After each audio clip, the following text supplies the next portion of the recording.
शिरूर मतदारसंघाचे महाविकास आघाडीचे उमेदवार अमोल कोल्हेंनी महायुतीचे उमेदवार शिवाजी आढळराव यांना डिवचले।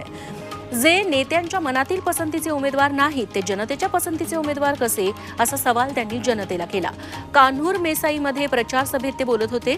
स्वार्थासाठी उद्धव ठाकरेंना दगा दिला, पुढे ते तिकिटासाठी उडी मारून अजित पवारांच्या राष्ट्रवादीत गेले, त्यांच्याही पहिल्या पसंतीचे हे उमेदवार नव्हते, असा टोला कोल्हेंनी लगावलाय। राज ठाकरेंनी महायुतीला बिनशर्त पाठिंबा दिल्यानंतर कल्याणमध्ये मनसे कामाला लागली आहे। महायुतीचे उमेदवार श्रीकांत शिंदे यांना निवडून आणण्यासाठी मनसे मैदानात उतरली आहे। मनसे आमदार राजू पाटील यांच्या कार्यालयात पदाधिकारी बैठक पार पडली। यावेळी कल्याणमधील महायुतीचे उमेदवार श्रीकांत शिंदेंना निवडून आणायचं असून त्यासाठी तयारीला लागा असं सांगितलं। मात्र या निमित्तानं राजकीय विरोधक राजू पाटील आणि श्रीकांत शिंदे एकत्र आल्याचं पाहायला मिळालं। विशाल पाटलांना पुढे संधी होती, मात्र त्यांनी घाई केली। अति घाई ही फार डेंजर असते। अमृत नोनी गॅस्ट्रिन, अपचन, ऍसिडिटी, गॅस्ट्रबल ह्यापैकी तुम्हाला कुठलाही गॅस्ट्रिक प्रॉब्लेम झाला, उपाय एकच, अमृत नोनी गॅस्ट्रिन।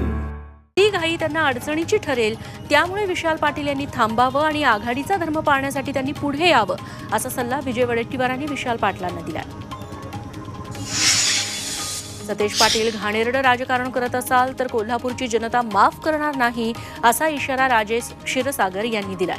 सतेज पाटील, सुषमा अंधारे आणि कोल्हापूरच्या राजघराण्यावर क्षीरसागर यांनी सडकून टीका केली आहे। शाहू महाराजांचा राजकीय बळी देण्याचं काम काँग्रेसनं केल्याची टीकाही त्यांनी केली आहे।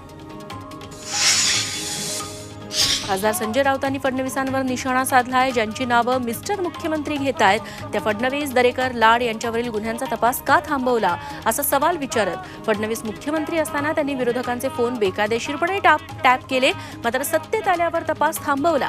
अनेकांना अटक करण्याच्या धमक्या ते देतात, तुम्ही काय ढगातून पडले आहात का, असा सवालही राऊतांनी विचारला।